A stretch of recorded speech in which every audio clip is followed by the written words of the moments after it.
see your face, darkest night. Just wanna be the one who will change you. Let me be this girl who you'll never forget. If I close my eyes, won't somebody wake me up? Well, it's not a lot of money from selling my venom to those witches, but it's something. At the very least, this should keep me fed for at least a month if I pinch my copper pieces and save.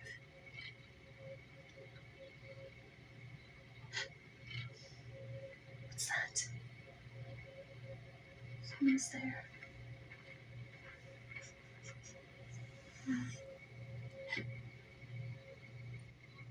You're a human?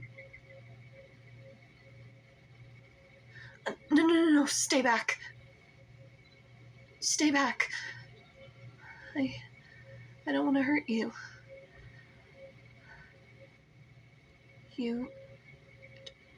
Don't you know what I am? I'm a deathworm. Just a single touch from me would kill you.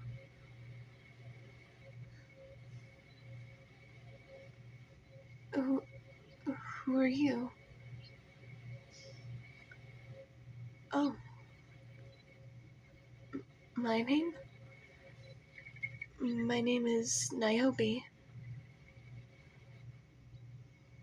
I live here in the desert. I was actually going to find a new oasis to dwell in when I heard that people would be coming here.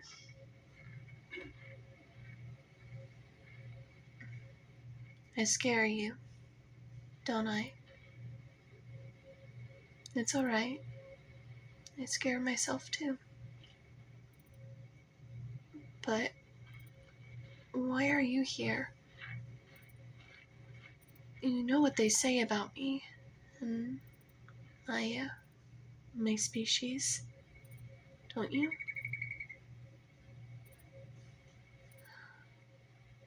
Well, let's just say that a lot of it isn't really pleasant.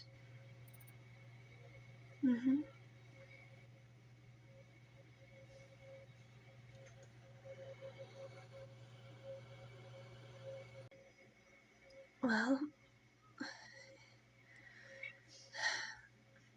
since you don't know what they say about me and my species, I suppose I can tell you. Well, for one thing, we're very poisonous. Again, if you were to just lay a single finger on me, you'd drop dead.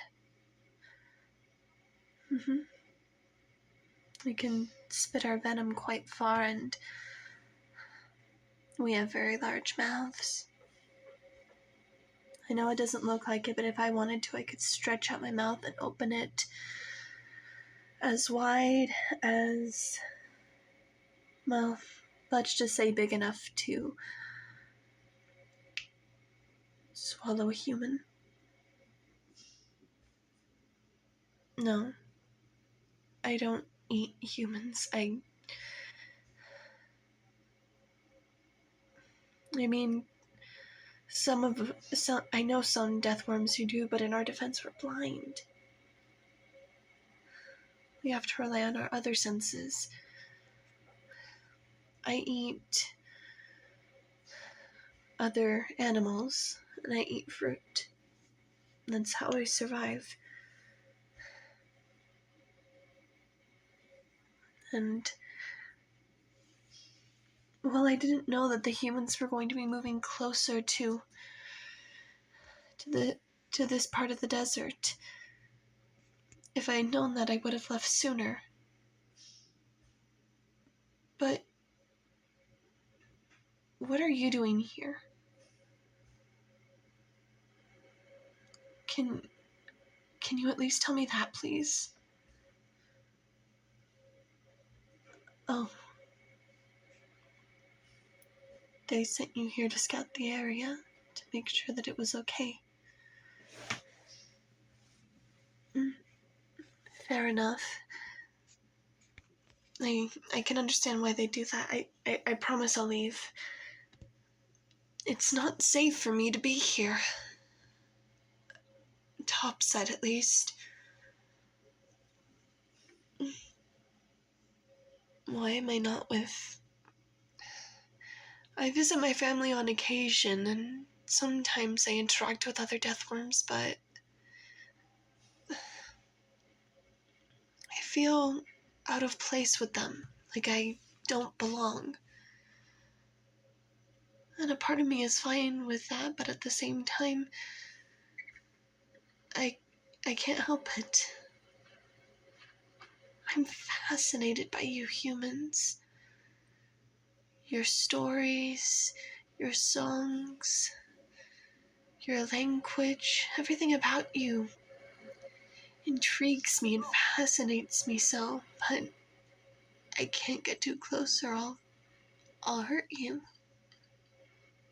That's why I usually stay underground. If I'm underground, then I can't hurt anyone. And even when I'm underground, I can still hear your stories and the poems and songs you sing. They fascinate me, and I see the pictures of them in my mind, if that makes sense. Please, keep your distance. Again, if you get too close to me, you'll die. And I don't want you to die. You seem like a very nice human. But do you plan on living here as well? When they finally get things set up in this side of the desert? You can be honest and tell me. I won't judge, I promise.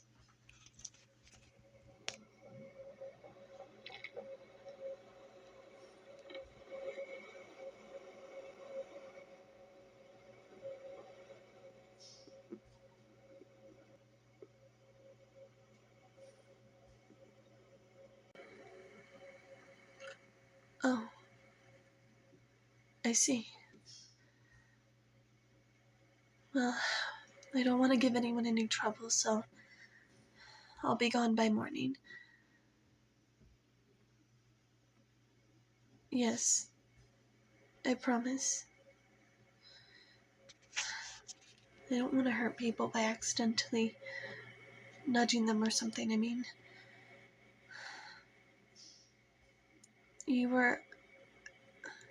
What I mean to say is... I was wrong about you.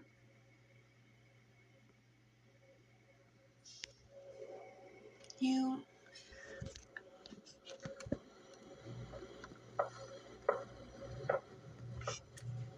When when I first heard your voice, I thought I scared you, but now, hearing you speak to me as though you treat me like I'm not a monster. And I know that there are other types of monsters who are more fortunate, and humans don't find them as repulsive as people usually find deathworms. You're very odd, but I mean this in a good way. I, I'm grateful that I got to meet you. I wish I could give you a hug, but I'd kill you if I did that. But thank you. I mean it. I'm very glad to have met you, human.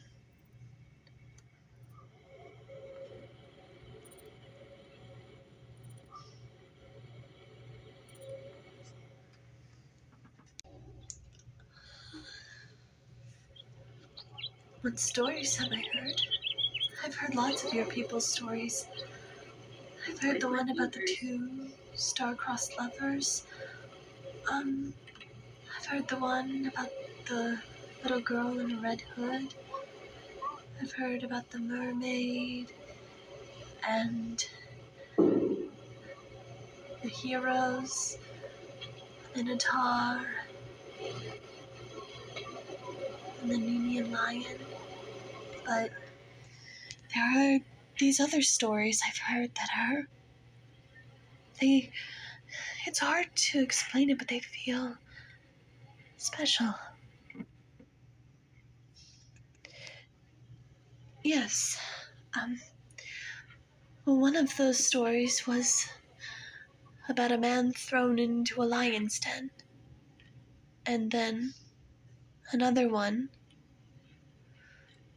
was about a strong figure who defeated... I cannot remember. I believe it was an army, but they were armed with nothing more than the jawbone of a donkey. And then there was one about a young woman who became a queen. I can only imagine what she must have looked like.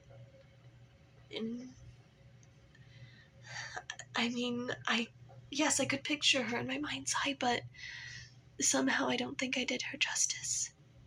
She must have been really pretty. I wish I could meet these people from all these stories. They all sound so wonderful, but with how I am, I try to avoid getting too close to people.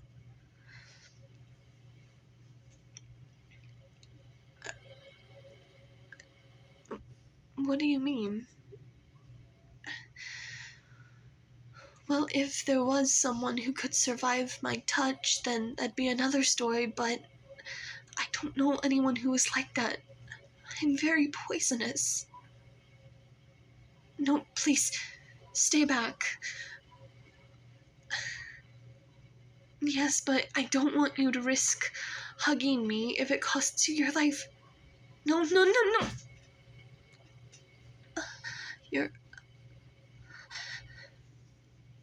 You're not dying.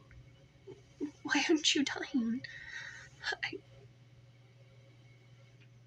You're immune to poisons?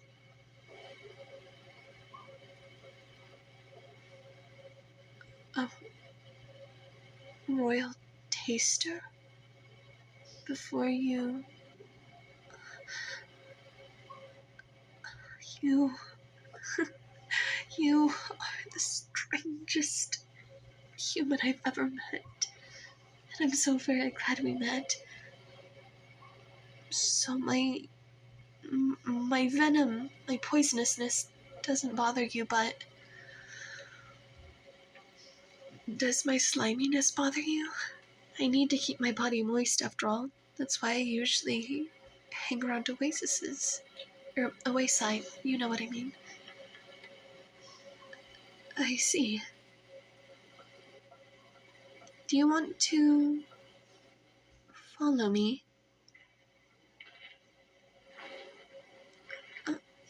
Alright.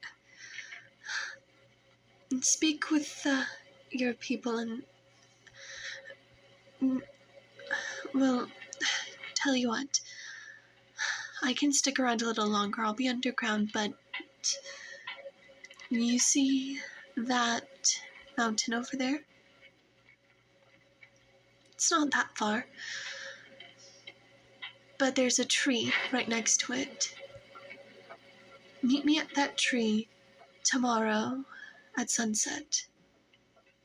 Once you have your affairs all in order, and then we can leave together. All right? Thank you. I think I'd like to kiss you. May I see your forehead, please? Thank you. And thank you for becoming my friend. I appreciate it. I truly do. Alright, I'll see you tomorrow at sunset. Human. My friend. I like the sound of that.